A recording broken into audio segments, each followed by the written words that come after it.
ไปตีนกาเฮ้ยมันยังบ่นั้น สุดแล้วกันหน้าขาวแล้ว น้ำตาจะย้อยสองสามโอเคสบายสบายดีนะทุกคนนะวันนี้กับพวกกับซองไอโอดีนนะวันนี้เฮาสิมาแข่งกินไก่ป๊อปเนาะถ้าใครบ่แพ้กันมีบทลงโทษอยู่เนาะนี่เนาะไอโอแพ้กินมีเผ็ดกับก็เดี๋ยวกับผ่าสติ๊กเซนาเนาะนี่เอาไว้นี่เนาะมานี่มาวันนี้เฮากับจีไปเอาไก่ป๊อปมากินนึงเฮ้ยดู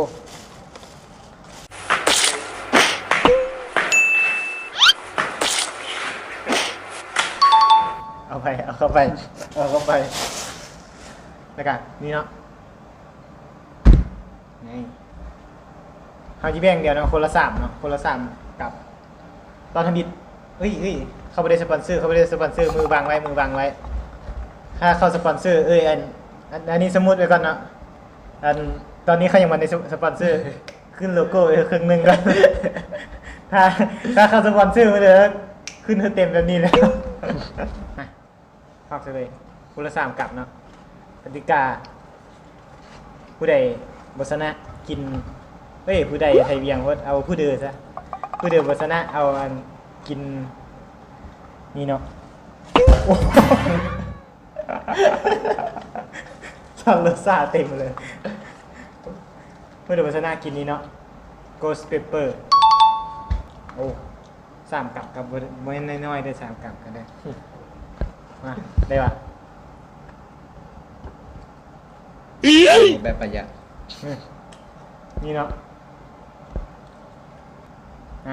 1 2 3อันนี้เหรอนะ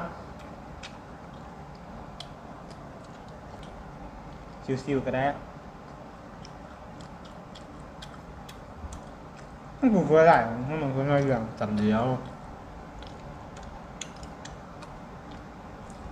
คำเดียวไว้ดีกว่า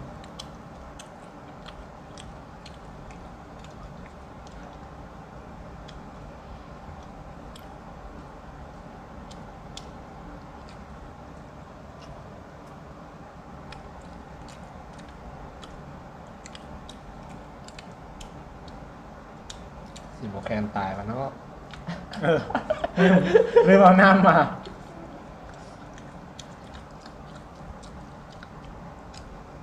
เป็นการกินน้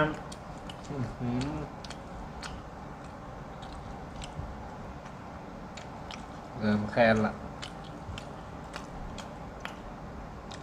เงยเบังกล้องเลยตอนคุ้นเยอะเลยเปลี่ยนไปเต็มปากกัน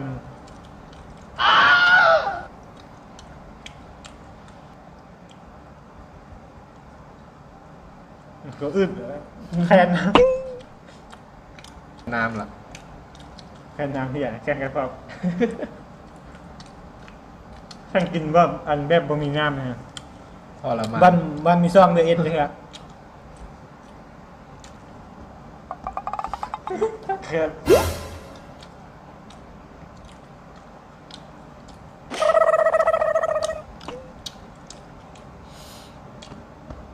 ไม่ยิ้มหรอกแคน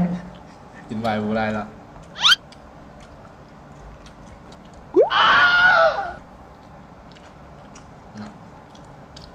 เขายิ้มๆแล้วส่วนมากินเนาะยอมนะยอมกูชนะไม่หมดเลยยอมตอนนี้มันก็ไวไป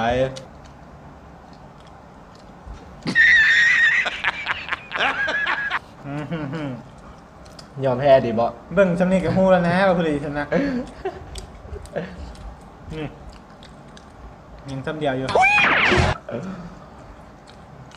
อยากกินน้ำได้หรอไม่ได้แดกหรอก A few moments later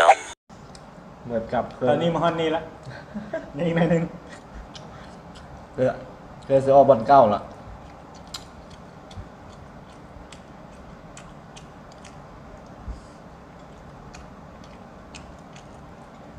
มันต้องสุดท้าย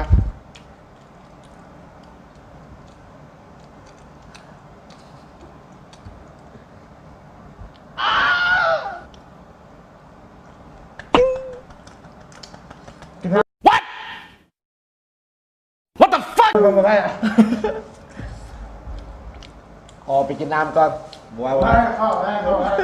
เข้า ยังเหลือตั้งวักกับเครื่อง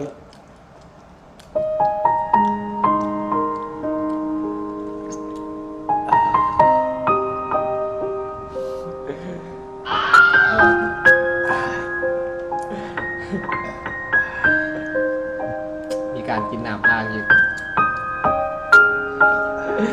ไว้ได้ก็ดีเลย มันก็ฮู้กันอยู่สิเนาะว่าผู้ใดชนะเอ้ยประยักษ์ขาสติ๊กเว้ย อีก ยอมแล้วที่ ยอมแล้วผู้คนเดี๋ยวอยู่ล่ะ ยอมแล้วเอามีดตัวนี้ไปต้มนะ โตเมื่อได้บอก บ่ประเภทต้องอิดมาส่วน มาวันนี้เนาะเอากา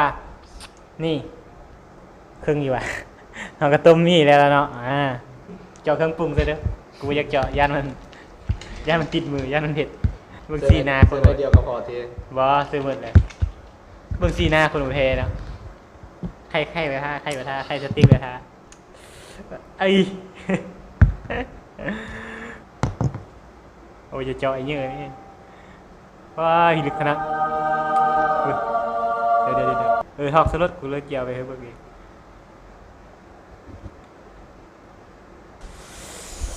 นี่เนาะปิดเบิ่งเด้อป้าคุณเฮ้ยเบิ่งสีหน้าคนโบเฮเนาะได้กินเนาะวันนี้เนาะเอ้ย ปั่นเดียวบอ ว้ามีปั่นคนโบเฮเนาะมีการปั่นดีเข้าตานี่เพื่อว่านี่ นอนไป3 มือ 3 คืน นี่นะอ่ะ คำเดียวพอที อ๋อหมดกลับเลยหมดกล้องเลยเงยขึ้นได้ไหมมึงเงยเบิ้งสภาพเลยนะเบิ้งสภาพ คำแรกไม่เป็นไร มันโบเห็ดปันเดอที่นี่เห็นว่ามันโบเห็ดปันเดอ เอาไก่มาเสิร์ฟได้ไหม เพราะว่าเสื้อเมื่อกี้กินหัวแห่เลยยอมเลยแต่ยอมแล้วก็ไม่ได้กินเลยคันเส้นอันนี้ยังห้อนนี่ยังเบอร์บ้าเลยเนี่ย ไม่เดี๋ยวเสือออกหรอก เบอร์บ้าโบเห็ดว้าวมันมาไวได้มีนี่เบิกซีมคำหนึ่งเด้อ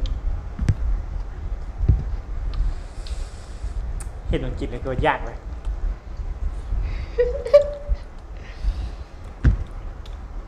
เอ้า เอาบอลตากล้อง โคตรเผ็ดเลยงั้นวะแสบจุกวะอันนั้นหมดหาพ่อสมัครไปได้ไหม บอกเหมือนสมัครวันหนึ่งนะกติกา กินแข่งกี่โบเฮ่ได้สัตว์ เกลือป่ะเอาเป้งมาหน้า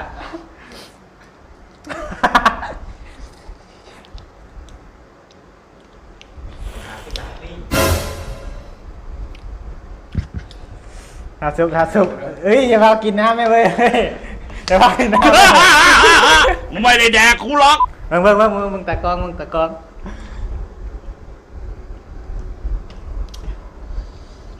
นี่เฮ้ยเอาแปลงกองดูป่ะนี่จงไม่ให้อันคนบ่แพ้กินนะแม่เว้ยกินหมดบ่ได้เลยมันแซ่บสุกอ่ะ แซ่บของ โอ้ยกินหมดแล้วเว้ยตาแม่กับแม่อย่างเงี้ยน้ำตาเอามานั่นบ่เฮ็ดเบิ่ง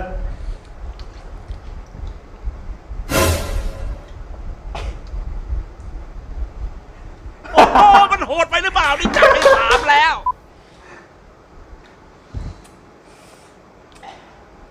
ทุกคลิปเลยโอ้โหทึกหาทึกแกงทุกคลิปเลย ดังไหมคุณดังไหม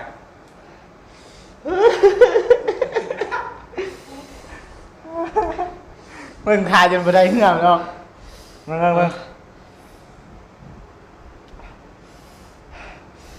ไม่ตีนกาเฮ้ยมันยังบ่นะ สุดแล้วกันหน้าขาวแล้ว น้ำตาจะย้อยมันสุบแปลงสุบก่อนมันบ่งามกันเลยมึงสุบไว้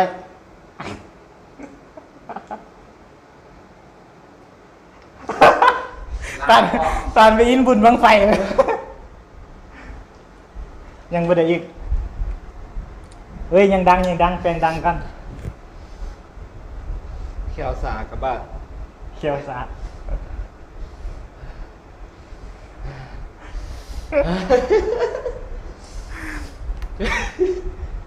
นี่ละเบิ่งหน้าดีๆอ่ะถ้ามักเอ้ยปิ้นกล้องมากันแม่เว้ยถ้ามาคลิปนี้ก็อย่าลืมกดไลค์เนาะกดแชร์เลยกด Subscribe แล้วก็ที่สำคัญก็อย่าลืมคอมเมนต์ไว้ใต้คลิปเนาะว่าเสียนให้เฮาเฮ็ดคลิปอะไรต่อเนาะให้เฮาเฮ็ดคลิปอะไรต่อเนาะให้เฮาเฮ็ดคลิปหยังต่อไปเนาะมาจังเด้อ จะได้ สีหน้าคนแพ้ คนซีนาคนแพ้ปิดคลิปเอ้ยยังบันหมดเอ้ยคิดเด้อแล้วปิดคลิป ปิดเดี๋ยว กดไลค์กันไป อย่าลืมกดไลค์กดแชร์กดซับสไครต์เลย เอ้ย เพื่อเป็นกำลังใจให้คือแกงต่อไป ไป ให้ดีกว่าแข่ง อันแค่ยักยอกเลยเด้อ ไป